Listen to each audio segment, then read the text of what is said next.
Soyez les bienvenus sur l'antenne de Grand Lille TV. Il est tout juste 18 h, l'heure d'une nouvelle édition. On fait le point sur l'actualité de ce jeudi 19 septembre.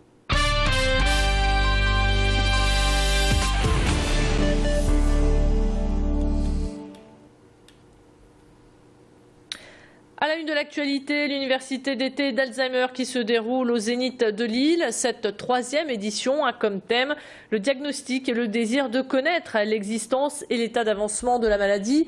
Le public est invité à dialoguer avec des professionnels de santé.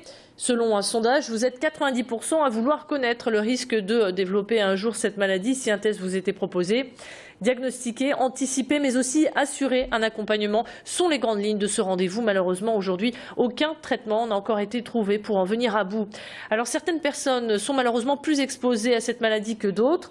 Voyez les explications du professeur Philippe Amouyel qui était sur notre plateau ce matin. Les gens qui ont des facteurs de risque vasculaires font plus souvent des maladies d'Alzheimer que les autres. Donc ne serait-ce que la simple prise en charge de la consommation de tabac, de l'obésité, des troubles lipidiques, de la tension, aide justement à ralentir l'évolution de la maladie, de même que tout ce qui sert à faire travailler notre cerveau. L'activité cérébrale est quelque chose de très utile, même les jeux vidéo. De rester actif. Toujours rester actif, humainement et socialement. Allez, on poursuit l'actualité avec des insectes qui ne sont pas les bienvenus à Armentières, forcément. Ils sont résistants et assez repoussants. Il faut dire que personne n'aime les avoir chez soi. Eh bien, sachez que les cafards ont envahi toute une rue à Armentières. C'est un dépôt d'ordures qui a attiré les insectes. Et fidèles à leur réputation, ils se sont reproduits à la vitesse grand V pour coloniser en quelques jours seulement une rue entière. L'ARS, l'Agence régionale de santé, s'est saisie de l'affaire. Même si tout est sous contrôle, la présence de ces cafards a refroidi les habitants de la rue du Général Mangin. Aujourd'hui, chaque maison doit être traitée, désinfectée. Une situation difficile à vivre pour les habitants. La première adjointe au maire s'est confiée sur les actions menées par la commune au micro de Marion Bérard et Valentin Boudet. Ce qui est fait maintenant, c'est que nous avons alerté, nous avons fait un rapport à l'ARS, l'Agence régionale de santé, qui a maintenant diligenté la préfecture, donc c'est en marche. Le propriétaire, je sais, est venu encore hier pour rappeler leurs obligations aux locataires. Et voilà, la démarche maintenant, la préfecture va prendre l'arrêté.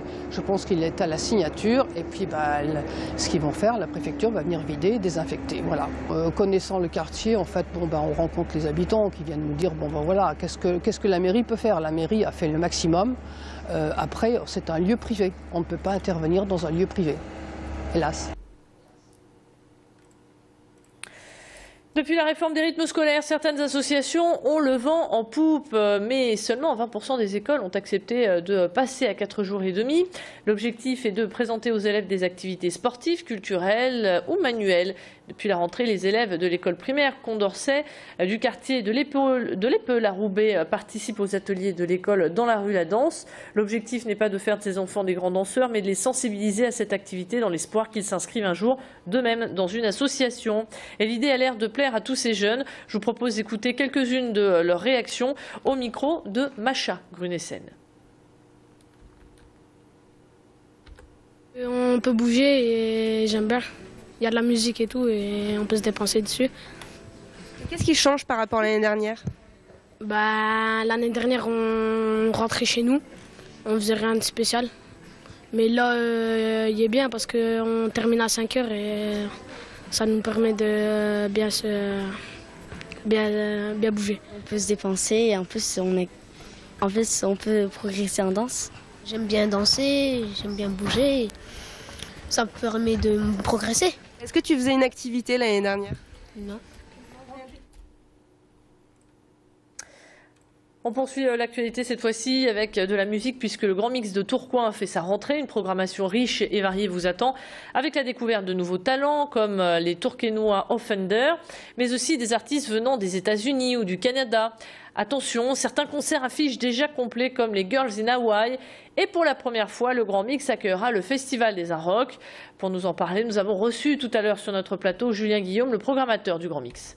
C'est chouette d'accueillir donc le Festival des Inrocks qui se passe donc à Paris et en province. C'est un festival itinérant et nous on accueille 2 dates les 7 et 8 novembre. Ce festival, c'est vrai que traditionnellement il se passait à l'aéronef de Lille, mais cette année ils ont choisi de venir à Tourcoing et au Grand Mix puisque la programmation est quand même assez pointue et que l'aéronef était un petit peu grand pour ces soirées. Et sachez que demain, si ça vous intéresse, c'est Bertrand Blin qui sera sur la scène du Grand Mix. Un petit extrait quand même pour refermer cette édition pour vous montrer ce qui vous attend demain soir. Je vais te trouver, c'est certain. Tu ne peux pas être bien loin. Étouffant tes rires d'enfante, allongé sur le ventre. Ça y est, c'est la fin de cette édition. Merci de l'avoir suivi. À suivre votre météo.